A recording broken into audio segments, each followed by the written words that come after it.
د دوشنبې ورځ وه د پیر ورځ وه او 12 ربیع الاول و 12 او 14 کال د نبوت و چې نبی علیه الصلاۃ والسلام مدینه منورې ته ورسېدو دا قباء مسجد چې کوم ځای دی دغه ځای ته نبی علیه السلام ورسېد روزانه به مدینه منورې والا راوتو دغه ځای کې به انتظار کو چې نبی علیه السلام د مکې نه را روان شوی دی خو راونه رسېدو اوس دې نو خبر نو کنه چې نبی علیه السلام 3 ورځې په غار سور کې پناه اخیستې وه نو دوی وی ورځې ډېرې تېرې شوې او نبی علیه السلام رانغی روزانه به په دغې ځای کې انتظار کو نو د 4مې ورځ و چې نبی علیه الصلاة والسلام قبا ته ورسېد او چې څنګه ورسېد د نبی علیه السلام د ټولو نه اول کار چې وکنه نو داسې یوه تیږه یې راواغسته یوه ګټه او داسې یې کېښوده وی دا ما د جومات بنیاد کېښود د مسجد بنیاد مې کېښود لومبی کار نبی علیہ السلام چې مدینه منورې ته ورسېد کنه هغه د جماعت بنیاد نو په خپل یو ګټه یو تیګه راواغسته او داسې کېښوده ابوبکر رضی الله تعالی فاسد دویمه ګټه ابوبکر رضی الله تعالی راواغسته او کېښوده دریمه ګټه عمر رضی الله تعالی فاسد هغه راواغسته او کېښوده د جماعت بنیاد کېښوده شو نور چې څومره صحابه کرام هغه خواره شو ګټې راوړي او اوږدي او بنیاد جوړی د مسجد شروع وشوه روایاتو کې راځي وایي نبی علیه السلام به په خپله تیږه داسې راواغسته نو هغه به درنه وه نو نبی علیه السلام به د خپلې خېټې سره داسې اړمه کړې وه سړی چې ګټ راوالی درونی که نه نو دې ګېډې سره یې داسې نږدې ونیسي نو دې ګېډې ته به یې اړم کړی و دا ګټ او نبی علیه السلام به را روانو صحابه کرامو ته وفرمایل وایي د الله پاکه پیغمبره مونږ یو که نه ته سیټ ته کښېنه دا مونږ راوړو مونږ جوړو نبی علیه الصلاة والسلام ورته وفرمایل زم دا غواړم چې په دې مسجد کې زما ایسه وشي او چې تاسو کوئ نو زه به هم کومه ورته د نبی علیه الصلاة والسلام شان و صحابه کرامو په هغه باندې سر ورکو سر پې چانګو خو نبی علیه السلام دا نه ویل چې تاسو کار کوئ زه به درته ناست یم یو موقع باندې تلي وو نو داسې د پخلي ټایم راغی صحابه کرام ورسره وو نو یو صحابي زه به دا کار وکړم بل زه به دا کار وکړم بل زه به دا کار وکړم نبی علیه الصلاة والسلام پکې وفرمایل وی لرګي راوړل په ما شو لرګي به زه راغونډ کړم لرګي به زه راغونډ کړم نو نبی علیہ السلام په هر کار کې په خپل عیسی اغستله نو د مسجد نبوي د مسجد قباء دغلته کې څه شو بنیاد کېښودی شو او په تاریخ د اسلام کې دا قباء مسجد چې د اول مسجد دی په اسلام کې د ټولو نه اولنی جومات چې جوړ شوی دی هغه قباء مسجد جوړ شوی دی او د دې آیت د دې مسجد متعلق الله تبارک وتعالى د آیتونو نازل کړي دي کنه لمسجد اسس على التقوى من اول يوم احق ان تقوم فيه رجال يحبون ان يتطهروا د الله پاک پیغمبره د کم جماعت بنیاد چې په تقوا یې خوده شوی دی دغلته کې څه خلک دي چې هغه د پاکۍ سره مینه ساتي محبت ساتي نبی علیہ الصلوۃ والسلام قباء والو تلاړو استاسو الله یو صفت کړی دی الله تبارک وتعالی فرمایي وي دا قباء والا د پاکۍ سره مینه ساتي نو تاسو کې کوم عمل دی داسې یو صحابي را پاسېدو وایي د الله پاکه پیغمبره مونږ کې خو نور څه نشته دی خو چې کله واړه بول وکړو یا لوی بول وکړو که نه نو اول لوټه استعمال کړو اول صفایي په لوټه باندې وکړو د هغې نه پس اوبه استعمال کړو نبي علیه الصلاة والسلام وفرمایل دغه خوی دی چې الله پې ستاسو صفت کړی دی دغه خبره ده چې تاسو اول استنجا په لوټه کوئ پس د هغې نه څه استعمالوئ اوبه استعمالوئ دغه خبره ده چې الله تبارک وتعالی فرمایي داسې خلک دی چې د پاکۍ سره څه کوي مینه کوي مینه الله دې رحم وکړي مخکې به دا خلک ساراونو ته تو د بولو به راسته نو سارا کې به خامخا لوټه او ګټه دا استعمالېدل که نه بیا به پس د هغې نه خلکو څه استعمالولي اوبه به استعمالولي دا دوه خویونه زموږ په دې خلکو کې هم موجود وو خو چې کله دا لیټرونه راله که نه نو هغه د لوټې هغه سیسټم څه شو ختم شو هغه ختم شو نو اوس بعضې خلک داسې چې واړه بولو کې او په دننه ټایم نه تېروي ډایرکټ ځان په اوبه وینځي او راپاسې راځي اگر بیا ورته دا پته هم نه لګي چې زما په دې خپل واړه بول بهیږي که اوبه بهیږي نه احتیاط پدې کې پکار دی. اوس هم احتیاط پدې کې دی چې دا ټله پیپر نه دی، دا کاغذ چې دی پدې باندې اول استنجا وکړه، خو تسلی حاصله کا چې کله پوره تسلی دی رااله پس د هغې نه بیا اوبه استعمال کا. دا ښه طریقه ده، غوره طریقه ده. اول کاغذ استعمالول چې تا ته صفایي ښه پوره راشي، پس د هغې نه اوبه استعمال کا. نو نبی علیہ السلام ته تپوس وکړو، وایي دا په تاسو کې کوم داسې خوی دی چې الله وایي دوی د پاکۍ سره مینه ساتي؟ هغه صحابي ورته وایي د الله پاکه پیغمبره خوی خدا دی چې استنجا اول په لوټه کو بیا اوبه استعمالو. نبی علیہ السلام فرمایي دغه خوی دی چې الله په ستاسو صفت په قرآن کې کړی دی چې په قبا کې څه خلک ته چې د پاکۍ سره مینه ساتي. بهرحال دغه مسجد تقوا د قباء د مسجد قباء بنیاد کې خود شو. دا په اسلام کې اول مسجد دی او احادیث مبارکو کې راځي وی نبی علیہ الصلوۃ والسلام به د هر خالی په ورځ باندې د مدینه منورې نه را روان شو دی قباء ته براتو. نو کله به پسورلې راتو، کله به پیدل راتو، کله به سورلې او کله به پیدل د قباء ته راتو. او په دغه جمعات کې به نبی علیہ السلام 2 رکعات نفل د هر خالی په ورځ باندې ضرور به کول. او حدیث مبارک کې راځي نبی علیہ السلام فرمایي د ابن ماجه حدیث مبارک ته وی چا چې کور او دس وکړو او د قباء مسجد ته راغی او په دې کې 2 رکعات نفل وکړو، دته د یوې عمرې من ثواب میلاو شو. د یوې عمرې ثواب ورته څه شو؟ میلاو شو. الله دې مونږ ټول حج او عمرې لبوزي. نو چې کله عمرې له لاړ شي که نه، نو مسجد نبوي کې به اودس وکړي، یا په خپل هوټل کې هلته به څه وکړي؟ اودس به وکړي. او چې قباء مسجد ته لاړ شي، ټولو مسجدونو باندې هلته زیارتونو خلک ګرځي، نو مسجد قباء ته چې لاړ شي نو 2 رکعاته نفل به پکې وکړي. یو درته د خپلې عمرې ثواب میلاو شي، عمرې له تللی، او هلته چې د مسجد قباء کې 2 رکعاته نفل وکړو نو د بلې عمرې ثواب درته میلاو شو. نو چې کله هم مدینه منورې ته لاړ شي، الله دې موږ ټول بوزي او په جماعتونو ګرځئ که نه، نو هر جماعت کې 2 رکعاته نفل کوئ. هر مسجد ته چې ننوځئ نو 2 رکعاته نفل پکې کوئ. بهرحال نو نبی علیہ الصلوۃ والسلام د څلورمې په ورځ باندې دغه ځای ته ورسېدو، هلته 2 رکعات د مسجد قباء څه کېښودو؟ بنیاد کېښودو. بیا د دې کوم د اسلامي کال چې دی که نه، د دې د افتتاح کله شوې ده؟ ابتدا ته دې کله شوې ده؟ ګوره یو عیسوي دی، یو هجري دی که نه. نو د دې اسلامي کال د ابتدا د کله نه شوې ده؟ نو دې کې مختلف اقوال دي، خو یو قول او مشهور قول پکې دا دی چې دا د عمر رضی الله تعالی عنہ په دور خلافت کې شوې ده. او څنګه وشوله؟ د ابو موسی اشعری رضی الله تعالی عنہ د یوې علاقې ګورنر و. نو عمر رضی الله تعالی عنہ به دته خطونه لیږل. نو د ابو موسی اشعری رضی الله تعالی عنہ د عمر رضی الله تعالی عنہ ته فرمایل استا خط راځي خو تاریخ کې پې نه لیکلی، نو ما ته پته نه لګي چې دا خط تا د کلي نه راورلېږلی ما ته، نو په دې باندې تاریخ لیکه. نو عمر رضی الله تعالی عنہ صحابه کرام راټول کړو، یاره د دې تاریخ موږ د کم ځای نه شروع وکړو، د دې کلونو د دې اسلامي کلونو موږ د کم ځای نه شروع وکړو، موږ له یو حساب پکار دی چې په هغې سره خپل اسلامي اصول چلو. صحابه کرام راټول شو، نو یوه مشوره پکې دا راله، وی د نبی علیہ الصلوۃ والسلام په پیدایش سره، د پیدایش د ورځې نه به د کلونو حساب شروع کړي، اسلامي کال به د دې نه شروع کېږي. یو خبره پکې دا راله. دویم قول پکې دا راغی د نبی علیہ الصلوۃ والسلام ته چې نبوت په کومه ورځ میلاو شوی د دغې نه به شروع کړو. دریم رای پکې دا راله وی چې نبی علیہ الصلوۃ والسلام د کومې ورځ ته هجرت کړی، مدینه منورې ته راغلی، د هجرت نه به شروع کړو د اسلامي کال. او څلورم رای پکې دا راله وی د نبی علیہ الصلوۃ والسلام د وفات نه به شروع کړو، چې په کومه ورځ نبی علیہ السلام وفات شوی د هغې نه به د اسلامي کالونو څه واخلو؟ شروع واخلو. بهرحال عمر رضی الله تعالی عنہ خدا رای رد کړه چې د نبی علیہ السلام د پیدایش نه به دا حساب کوم، ځکه دا د نصارو سره مشابهت دی. عیسایان چې دي نو دا د عیسی علیه السلام د پیدایش نه په دې خوا دا حساب کوي، دا عیسوي کال چې دی دا د عیسی علیه السلام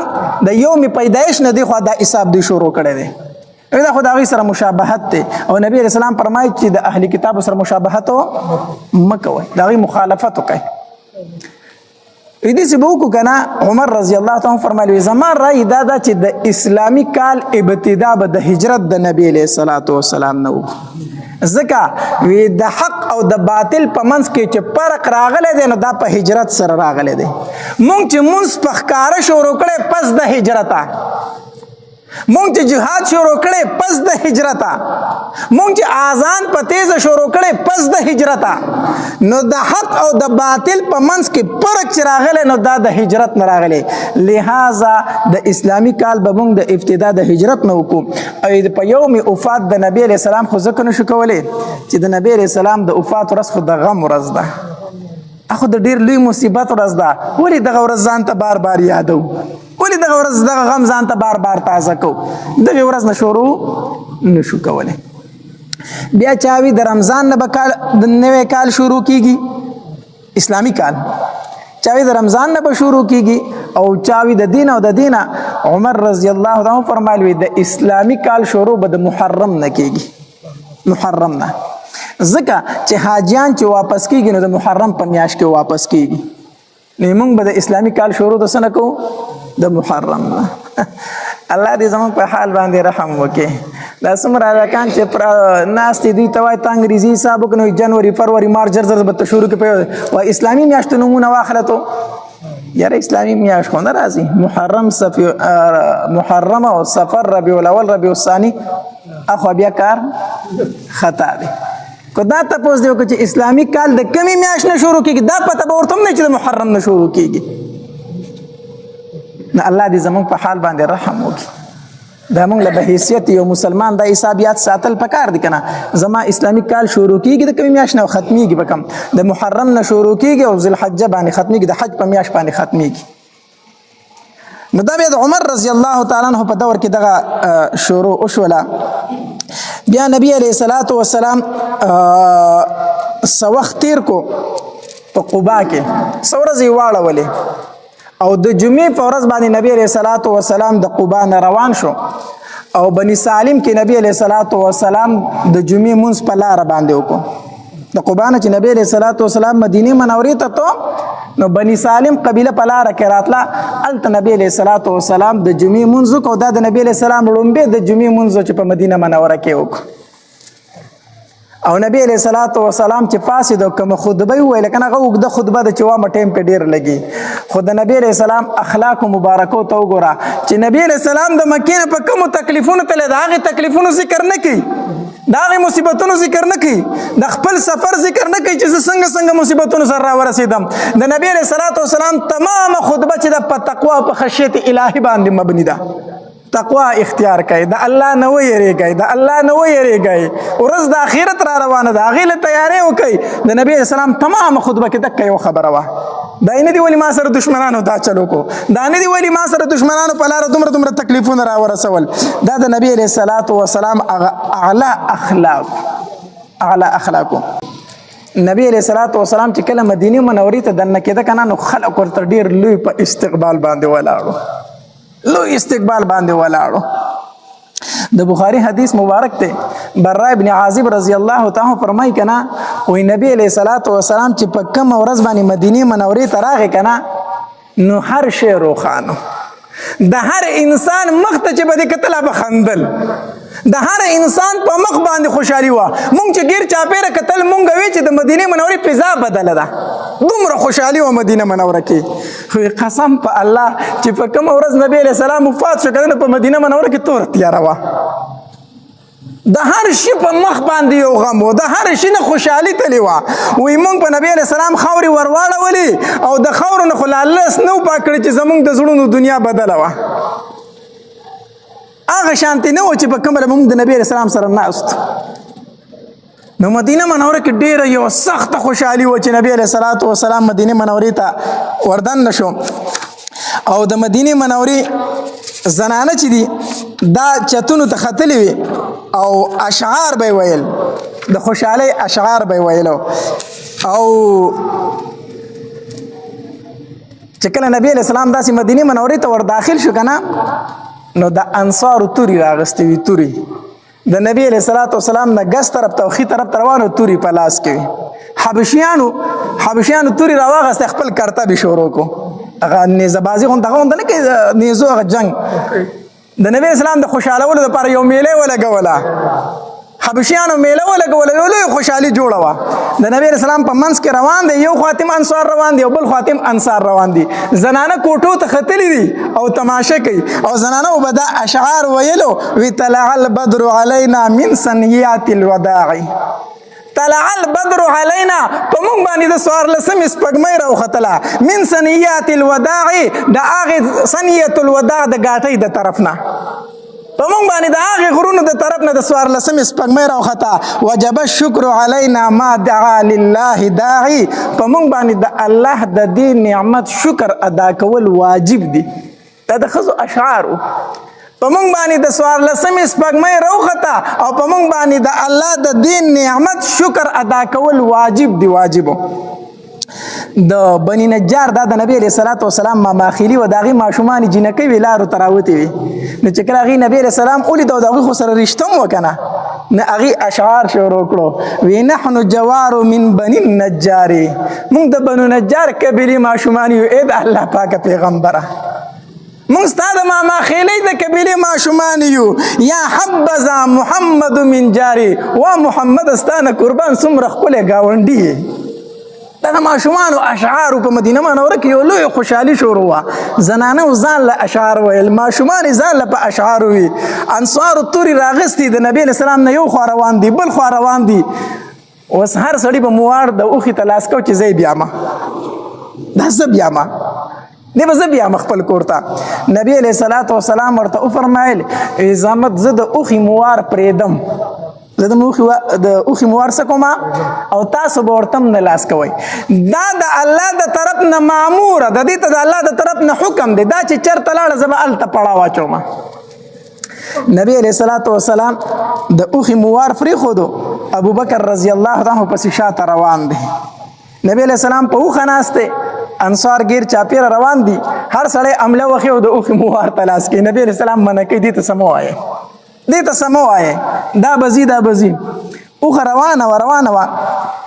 لاړه د مسجد نبوي چې کومه دروازه ده په هغې کې کېناسته خلک ګیر چاپیره ګوري په هغې ځای کې لږه کېناسته نبي علیه السلام پې ناست دی د اوښې نه کوز شوی نه دی اوښه بیا پاسېده روانه شوه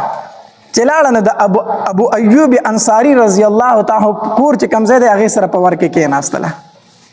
د ابو ایوب انصاري رضی الله تعالی په دروازه کې اوښه کېناسته هلته ناسته وه نبي علیه السلام ته بیا راکوز نه شو اوښه بیا راپاسېده چې بیا راپاسېده بیا را روانه شوه بیا کې د مسجد نبوي دروازې لراله او هلته کېناسته چې هلته کېناسته صحابه کرام پوه شو ابو ایوب انصاري د لبیک چغې کړې او سامان د نبي علیه السلام ته لاس کړه کور ته یې منډې کړې چې د الله محبوب زما میلمه شو دی زما میلمه شو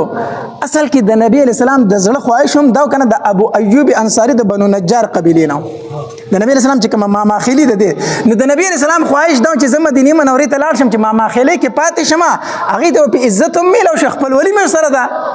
نه هلته خو د دې خبرې اظهار یې نه شو کولی ځکه چې د نورو صحابه کرامو زړونه پرې ماتېدل که نه بیا به نورو صحابه کرام وایي چې وګوره خپله ماماخیلي واخېسته او مونږ یې پرېښودو نو د نبی علیه السلام په زړه کې دا خبره وه خو اظهار یې نه کو الله تبارک وتعالی داسې وکړل چې د تمامو صحابه کرامو زړونه هم خوشحاله شو او مطمئن هم شو نبی علیه السلام یې اوښې ته د الله د طرف نه اجازت ته چې دې څه وکړه هغه به کېږي اوښ هم لاړه د ابو ایوب انصاري په کور کې کېناسته او دا د نبی علیه السلام ماماخیلي وه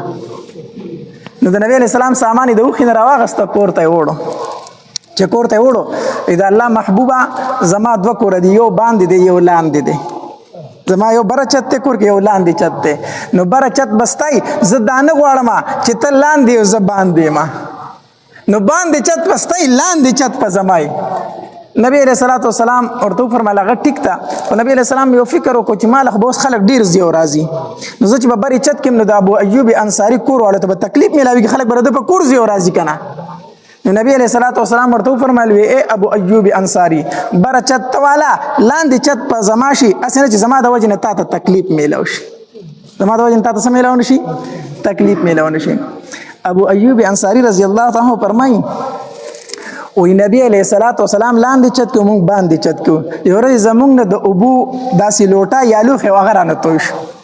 اوبه رانه توی شوې قسم په الله زما سره صرف یو څادر زموږ په کور کې بله کپړه نه وه ما او زما ښځې هغه څادر زر زر راواغسته اوبه خو پرې وچول شروع کړو مونږ وی هسې نه چې دا اوبه د نبي علیه السلام کور ته لاندې وساسي او هغه ته پرې تکلیف ونه رسي هغه به مونږ زر زر وچې کړې وی ما او ښځې به مونږ سالن تیاره مونږ به نبي علیه السلام لښکتې کور ته رالیږو نو چې سالن به راولېږو نو نبي علیه السلام به د هغې نه ډوډۍ وخوړه نو په کم ځای به چې د نبي علیه السلام ګوتې په کاسه کې لګېدلې وي نښې به وي که نه نو زه ښځې به مونږ هغه ځای ځان ته راوړو او د هغې نه به مونږ سالن اوچت کړو دپاره د تبرک مونږ چې په کم ځای د نبي علیه السلام ګوتې لګېدلې چې مونږ د دغې ځای نه خوراک وکړو مونږ به دغې ځای نه خوراک کوو یو ځل مې نبي علیه السلام له سالن راولېږو نو مونږ پکې وږه پیاز اچولي سالن کې مې وږه پیاز اچولي سالن خو نبي علیه السلام له راولېږو وی نبي علیه السلام هغه سالن واپس کړو مونږ کره چې مونږ کره سالن راغی کاسې ته مو کتل پای کې د نبي علیه السلام ګوتې مبارکې نشته دی سالن یې نه دی خوړلی زه خفه شوم چې نبي علیه السلام ګورې چې خفه شوی دی کو ما داسې کاسه راواغسته راله ښکته راکوشم ما ورته چې د الله پاک پیغمبره په کاسه کې نن ستا د ګوتو مبارکو نشانونه نشته دی زما او د ښځې جګړه خو په دې باندې چې هغه وایي زه به د دې ځای نه خوراک کوم زه وایم زه به ترې نه خوراک کوم نن په کاسه کې ستا د ګوتو نشانونه نشته دی مونږ خو په هغې پسې ګرځو برکت ترې نه اخلو نبی علیہ السلام داسې مسکی شو وی ای ابو ایوب انصاري خفه نه یم وی ډوډۍ دې ولې نه ده خوړلې وی ډوډۍ مې ځکه نه ده خوړلې چې د دې سالن نه ماته د پیاز او د اوږې بوی راغی د پیاز او د اوږې څه راغی بوی راغی او زه د فرشتو سره خبرې کوم نو زه نه غواړم چې هغې ته تکلیف ورکم ځکه په بدبویۍ سره فرشتو ته تکلیف رسي بدبویۍ سره فرشتو ته څه رسي تکلیف رسي ابو ایوب انصاري رضی الله تعالی فرمایي بیا مونږ چېرته د نبي علیه السلام په سالن کې نه پیاز اچولې نه اوږه اچولې مونږ د نبي علیه السلام په سالن کې پیاز اوږه نه ده اچولې نبي علیه السلام به دا نه خوړل بیا د خولې نه بوی ځي که نه د دې وجې نه علما لیکي وایي پیاز دې وخوړو اوږه دې وخوړله نو مسجد ته مه راځه تر څو چې د خوله نه د صفا کړې د دې دوه وجې دي یو وجه خدا ده چې په مسجد کې ستا سره نږدې خلک وي نو ستا د خولې د بدبویۍ د وجې نه به هغوی ته څه رسي تکلیف رسي که نه نو مسلمان ته تکلیف ورکول خو ګناه ده شریعت خو دومره مسلمان ته عزت ورکړی دی چې پیاز اوږه دې خوړلې د خولې نه دې بوی ځي جومات ته مه راځه بل انسان ته د دې بوی د لاسه څه میلاویږي تکلیف میلاویږي یو وجه او دویمه دا ده چې دا مسجد د فرشتو ځای دی مسجد د چا ځای دی د فرشتو ځای دی نو ستا د خولې د بدبویۍ نه فرشتو ته څه میلاویږي تکلیف میلاویږي دې وجې نه د جمعې په ورځ باندې غسل کول دا سنت طریقه ده دا ولې ځکه د جمعې په ورځ باندې په جومات کې ګڼئ صحیح ګڼئ نو بدن چې خولئ نو بدبویي په جومات کې بیا که نه بدن خولو ډکې او ته جومات ته راشي نو بدن نه به دې بوی ځي که نه ځي نو مسلمان ته تکلیف ورکوي که نه ورکوي ته دې وجې نه د جمعې په ورځ باندې غسل سنت طریقه ده چې په جومات کې ګڼه ده چې ستا د بدن باندې د خولې بوی پاتې نشي چې بل مسلمان ته تکلیف ورنه کوي ما په دې خبرو جو نه پوهېږئ که نه وایي د جمعې په ورځ باندې خوشبو لګول څه دي سنت طریقه ده ولې ځکه چې جومات ته راځي نور خلک دی په دې خوشبو سره به هغې ته راحت میلاویږي سکون میلاویږي دومره د انسانیت قدر دی په شریعت کې ټیک شو چې ستا د بوی نه بل سړي ته تکلیف رسي شریعت وایي د مانځل هم مه راځه دا کور کې وکړه یا لومبې صفایي حاصل کا الله مونږ وایو مونږ انسانیت چې کوم په دین اسلام کې دا په بل یو مذهب کې نشته دی خو په دین اسلام خو چې څوک عمل وکړي که نه مونږ خو هر سړي ته دومره تکلیف ورکو چې د هغه زړه وچو داسې خبره ورته وکړمه دومره تکلیف ورکړمه